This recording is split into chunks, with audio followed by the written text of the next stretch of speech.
समाव नोंथाङा माबायदि मोनदों आरो मा बुंनो सानो? गोजोननाय मोनदों।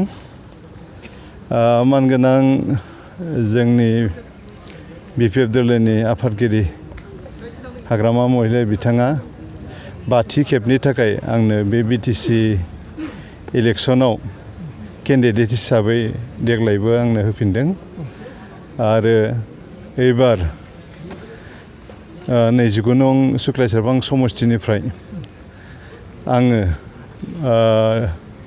बिसायख'थि गेलेगोन आरो बिनिनो आं दिनै बेवहाय नमिनेशन फाइल आं साबमिट खालामदों। दा गोजोननाय मोनदों। बेसेबां रोखा नोंथाङा देरहानो?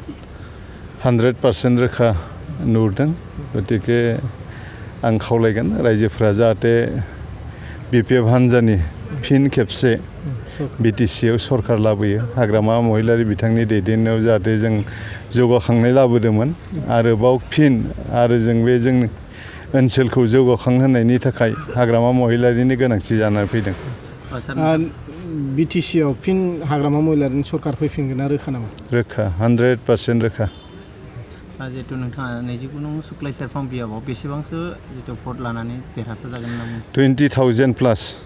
20,000 प्लास भट मोनगोनखौ आं आसा लाखिदों आरो देग्लाय। रायजो राजामानि थाखाय जिहेतु नोंथांखौ भट होनो हायो? BTC ओनसोलाव बा सुक्लायसेरफां ओनसोलाव थांनाय 15 बोसोराव आं जि रोखोमै डेभेलप खालामबोदोंमोन जोंनि ओनसोलाव बे डेभेलपआ दिनै माने एसे थाद'नाय जादों आरोखि 5 बोसोराव थाद'दों।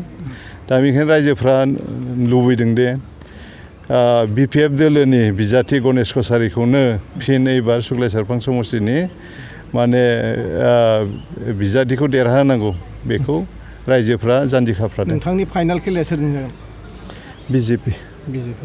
दिनै बेसेबांसो रोजा सुबुङा फैफादों सानदों? आं दिनै गारि गिदिर लाबोयाखै।